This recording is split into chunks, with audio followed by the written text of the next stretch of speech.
Ladies and gentlemen, welcome to the 97 Republic YouTube channel, where I react to UFC news, live events, basically just anything related to the UFC. So I kindly ask that if you enjoy the video, a friendly reminder to click the like button. If you want to become a part of this channel, feel free to click the subscribe button. And if you don't want to miss out on anything, you want to stay up to date, feel free to click the notification bell. All of this really contributes to the growth of this channel. I would really appreciate it, and I hope you enjoy this one.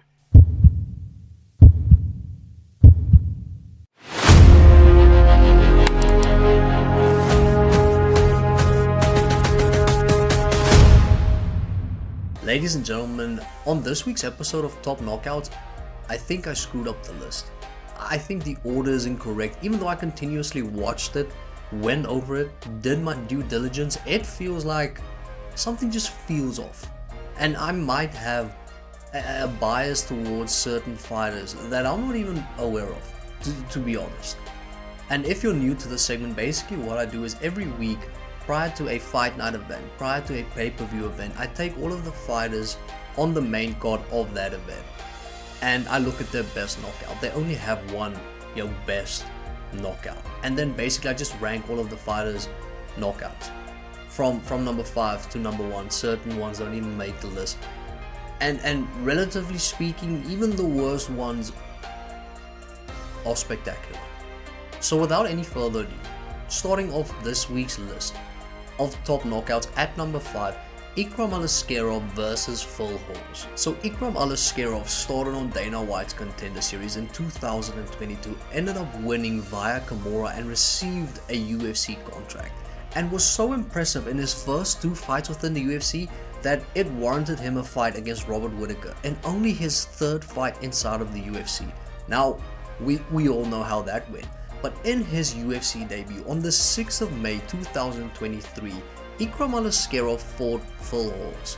And in the first round, after Phil Hawes started like a house on fire with body kicks, using his check hook to great effect, he got caught with a kick. And it felt like Phil was so nonchalant, had his hands down, didn't feel like he was in any trouble, actually being in more trouble than he was aware of.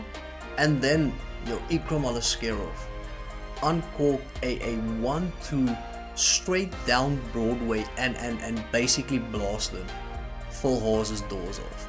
He rang his bell with the 1, and then with the straight right, the heat-seeking missile blasted his doors off, sent Phil to take a nap. A beautiful knockout by Ikram Aliskerov inside of his debut. You could not ask for a better performance, and putting up that type of performance against a guy like Phil Hawes. Prior to this fight went to Thailand, but Ikram Aliskerov didn't care. Landed that straight right, landed it flush, and Phil was unconscious, and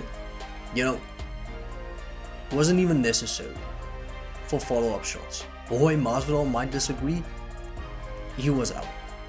That is why he is number 5 on this list. Then at number 4, Giga Chikadze versus Swanson. Now Giga Chikadze, similar to Ikram Aliskerov, also started on Dana White's Contender Series, obviously prior to Ikram, but he ended up losing on Dana White's Contender Series. But even though he lost, he still received a UFC contract, and wanting to justify Dana White's decision and the UFC's decision for giving him a contract, Giga started on a 7-fight winning streak within the UFC. And in the 6th fight of the 7-fight winning streak, he fought Swanson. And on the 1st of May 2021, we almost saw someone's liver get coughed up, because Giga Chikadze, in the 2nd minute of the very first round of the fight, delivered a kick so devastating that he patented it. They started calling it the Giga kick due to the fact that it was devastating and special, where he basically uses the palm of his foot and kicks your liver so hard that it sits in your throat and you have to cough it out. He kicks so hard that they need to surgically remove his foot from your body. And Cub ate it like a champion, but immediately went down. Giga landed a few punches, but wasn't even necessary. Jorge Masvidal wasn't even necessary. That kick basically just put the stamp of approval with regards to Giga's performance on that fight. It could have landed that kick and walked in and went on to speak to the commentary booth. The fight was over. Just picture perfect, and it looks horrible. Now, if ever you've been kicked in the liver, pain, the words can't describe the horrible feeling. And seeing this land as flush as it did with the palm of Giga's foot has to be on this list. The Giga kick has to be on this list. It's at number 4, Giga Chikadze versus Swanson. Then at number 3, Anthony Smith versus Rashad Evans. So a honorable mention for Anthony Smith was his knockout win over Elvis Mutapcic. That elbow, it was devastating. And I basically had to decide between that one and the one I'm going to show you right now. But hopefully this version of Anthony Smith is the one that everyone remembers. Whenever he calls it a day, whenever he hangs up his gloves, hopefully this is the one that people remember. The Anthony Smith that went into a fight with the mentality of, if this boat sinks, both of us will drown. I will drag you down with me. Never taking a back foot. Anyway, so Anthony Smith has had 24 fights inside the UFC, an ungodly amount of fights, right? He has had three fight winning streaks within his UFC career, his second one being his best one according to myself.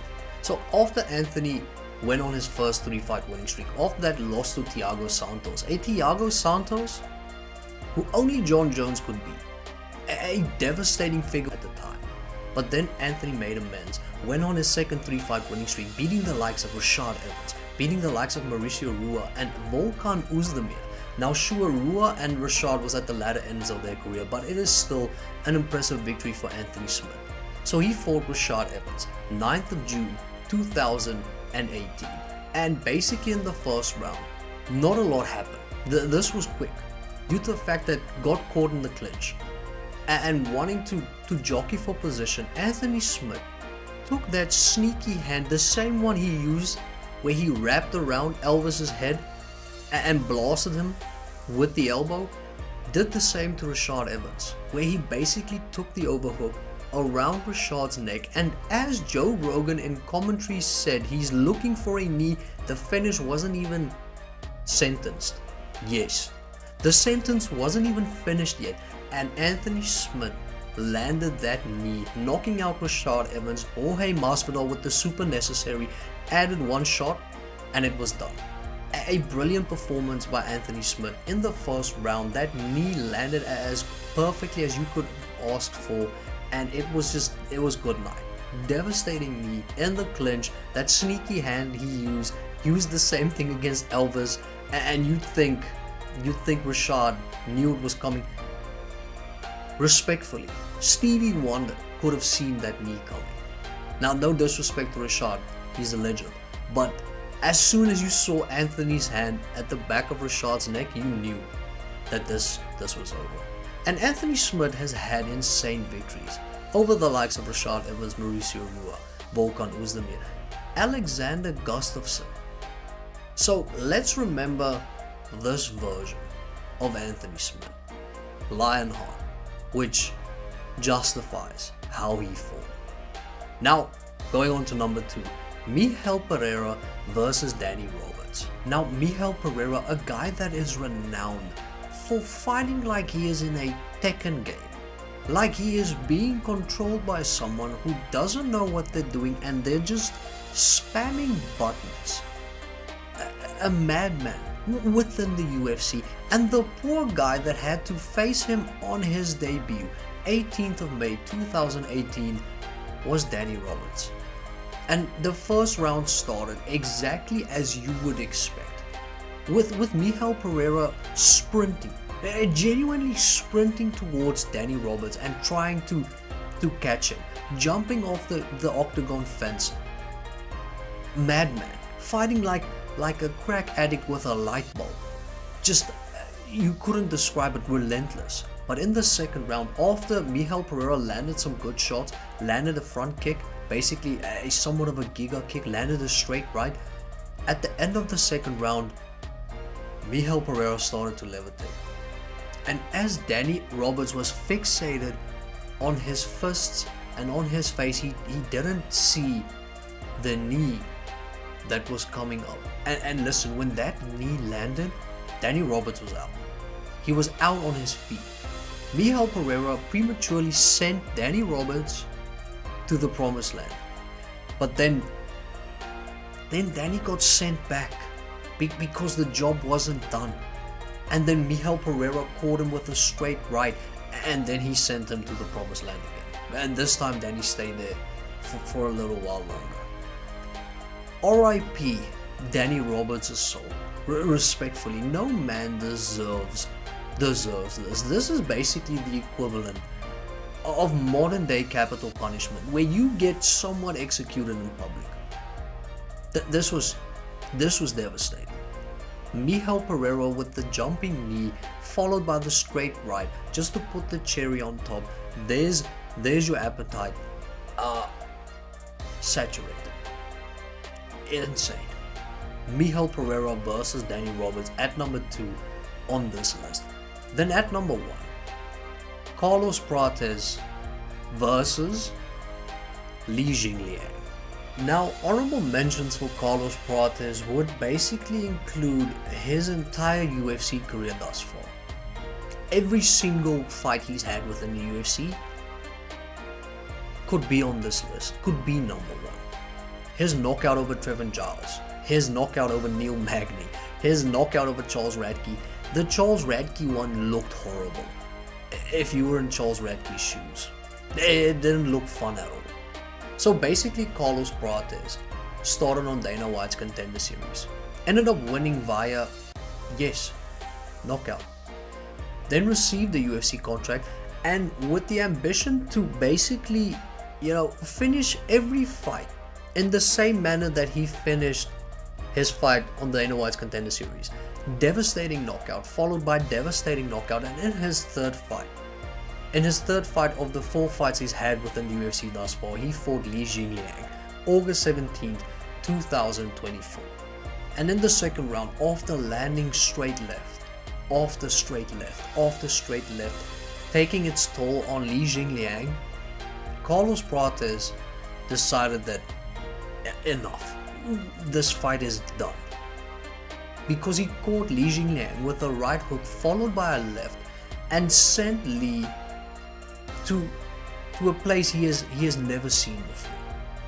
Due to the fact that this was the Leech's first ever KO loss, flush KO, knocked out cold loss within the UFC, he's had 18 fights within the UFC. So 17 other guys prior to Carlos Prates wasn't able to knock out the Leash cold, and Carlos Prates decided, I need to go shower. I'm done, quick shower, have a fun night. Your main event on its way. Left hook, goodbye. Carlos Prates being the nightmare, the Leech had a few following that left hook. Because it took some time for the Leech to regain his full consciousness. And I feel like this should be number 1. Due to the fact that first time Leech was ever knocked out cold within the UFC, Carlos Prates doing it flush, the straight lefts that basically took its toll, and then capped it off with the left hook. It was there. When I saw it, couldn't believe my eyes. I felt like I was hallucinating, and that's why it's number 1. Now let me know in the comment section, is the order correct? Because I feel like maybe potentially a few should switch with one another. Is the order correct? I would really appreciate your comment, appreciate the love, and I'll catch you on the next one.